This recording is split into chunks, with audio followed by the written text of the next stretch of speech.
Hey, welcome back. It's Thursday edition of Liquid Lunch. We're at the Newsmax headquarters in Midtown Manhattan. We're serving it to you today, as we do every day in the Question Tequila Studios. Sometimes it's on the rocks, sometimes it's neat, sometimes it's a little dirty, but one thing is for sure, it'll always be straight up on Liquid Lunch, because our guests know where the rubber meets the road. And joining us, there's all this hullabaloo about how, you know, they're not impeaching the president anymore. Now they want to impeach a Supreme Court justice. And someone who knows about this stuff inside and out is Carrie Severino. She's a co-author of Justice on Trial, the Kavanaugh Confirmation, and the Future of the Supreme Court.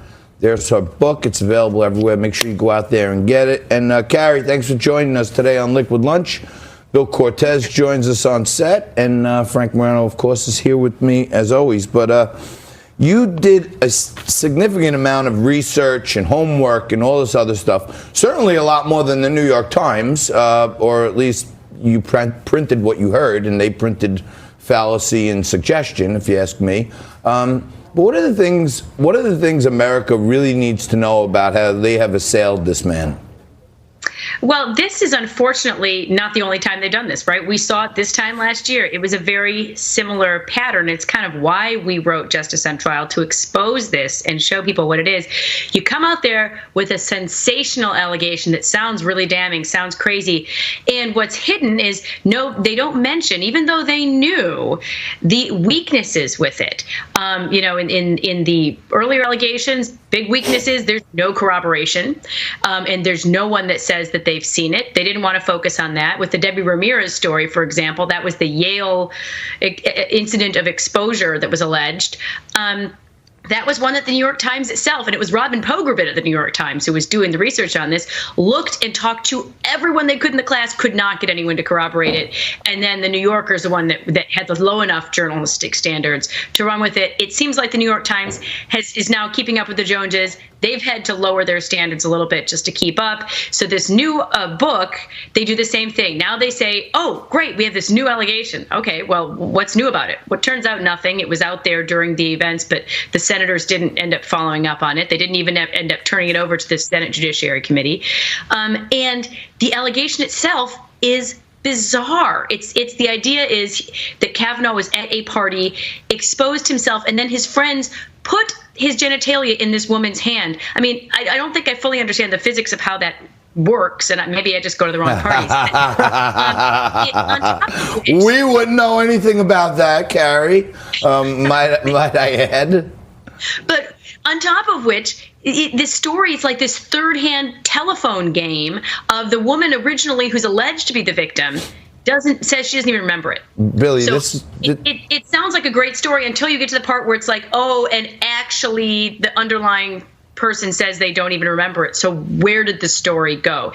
That should have been, you know, enough to kill that story right off, but it fit their narrative. They wanted to run with it. So instead they just took out that line. Now they're blaming it on their editors. You know, there's all sorts of places for the blame to go around. However, and anyone, whether it's the editors and the journalists who do get final sign off on a piece, they need to know you cannot print things like that have almost within themselves the seeds of showing how false they are. No question about that. And journalism may be dead, but hopefully we're trying to report real news.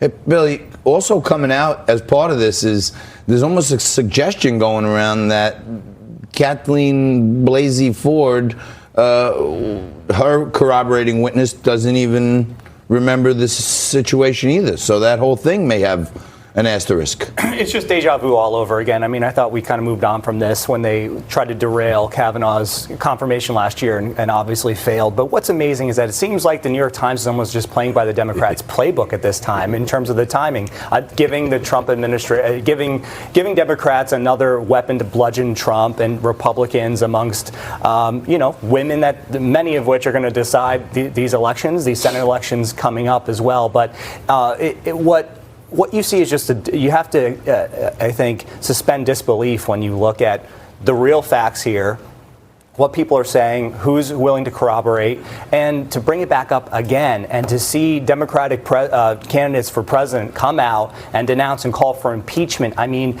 we're still looking, I think people are still looking for the adult in the room on the Democratic side. And when you see things like this come out and you see the reactions from these candidates, it's very clear that there still isn't an adult in the room. Yeah, and Frankie, I don't know if you saw it, but yesterday Ruth Bader Ginsburg came out. There was a story that was out that said she thought that Kavanaugh was a great person. He was an honorable man. She had also pointed out that he has more female members of his staff, more female clerks, all female clerks, actually. Carrie, I do want to ask you, aside from the latest allegation, I want to ask you about your book, Justice on Trial. Tell me how the Supreme Court confirmation process has changed from where it is now as opposed to where it was, say, 25, 30 years ago. Justice Scalia, you don't get more polarizing than him.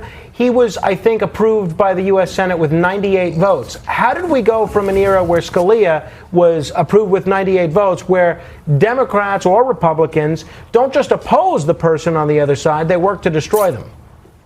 Yeah, so there's a couple things that have changed. One is the nomination process and what presidents are looking for, and that's in some ways driven the change in the confirmation process on the Senate side.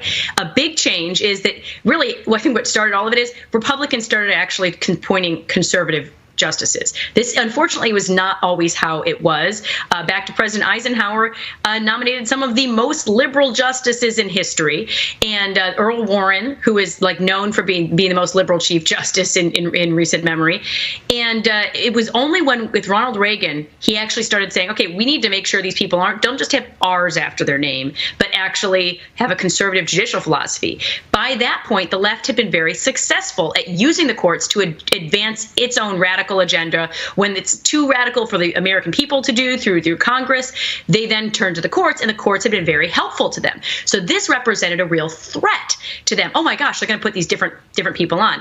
When Scalia went through, it came right after Chief Justice Rehnquist, who they did try to tank, but unsuccessfully, but they didn't control the Senate. By the time Bork's up, they controlled the Senate, and they said, okay, we've got that. Now we have the driver's seat here. And so they were able to destroy his nomination through a different series of lies and smears. They weren't talking about sexual allegations, but they called him a bigot. They called him, they made all sorts of misconstructions of his record. They tried to find stuff and dig up things, his rental, DVD rental, or they weren't DVDs, VCR rentals.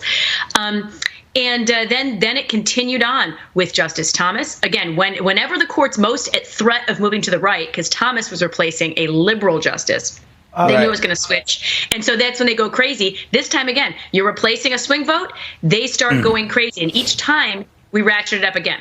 Absolutely. And you can find out all these insights and way more details behind all this stuff and in Carrie's book, Justice on Trial.